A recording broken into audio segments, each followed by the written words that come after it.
Oui, l'œuvre ici s'intitule La maternité. Donc à travers cette œuvre, je voulais honorer le premier repas de l'être humain. Quand un enfant naît, toute sa nourriture se trouve dans le corps de sa maman. C'est ainsi que Dieu a créé ce monde. C'est pourquoi à travers cette pièce, vous verrez, j'ai mis la poitrine maternelle en exergue pour un peu parler de ce phénomène, ce lien qui accroît, qui augmente la relation d'affection, d'amour, d'affinité entre l'enfant et sa maman. L'acte là de téter, l'enfant regarde sa maman et la maman regarde son enfant, comment il est en train de téter ses seins. Et cet amour-là, ça a grandi inconsciemment et dans le cœur du maman, ainsi que dans le cœur du nouveau-né, le bébé qui n'a rien encore compris, mais qui n'a que l'amour et l'affection de sa maman. Et je ne pense pas qu'il connaît maternellement, mais qu'il connaît spirituellement et affectivement. C'est ce que je peux parler de cette pièce. Donc, avec cette pièce, j'honore le maman, commençant par ma maman, moi. Nous sommes au nombre de 12. Donc, c'est une maman qui a beaucoup travaillé, maman Hélène, paix à son âme. Elle a allaité beaucoup d'enfants. Et je ne peux manquer de penser à elle à travers cette belle réalisation d'une sculpture en pierre. Si c'est le moellon, c'est la pierre que tous les Kinois connaissent.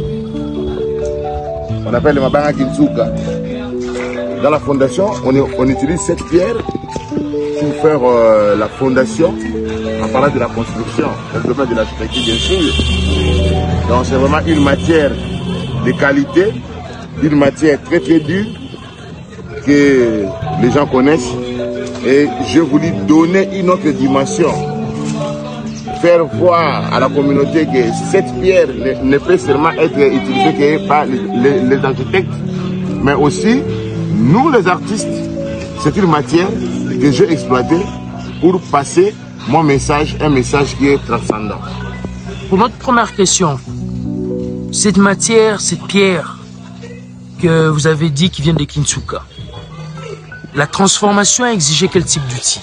Parce que la douceur qu'on ressent, avec la précision faite sur ses seins, ses mamelles, on sent presque que la pierre est en train d'allaiter. Comment vous avez maillé tout ça? Oui, j'ai travaillé à la machine, aussi à la main, avec ma meule, avec ma disque diamanté, disque à couper. C'est à travers seulement cette même, ce seul disque-là, que j'ai coupé, j'ai taillé et j'ai essayé de poncer, de mêler pour donner une bonne apparence, une bonne texture à la matière. Mais il faut d'abord, même avant d'utiliser la matière, il faut connaître les techniques manuelles. La taille de la pierre avec les pointeaux et le biret. Une taille directe. Taille directe. Voilà. Donc c'est une taille sans passer par une maquette ou bien un modèle. C'est la création directement.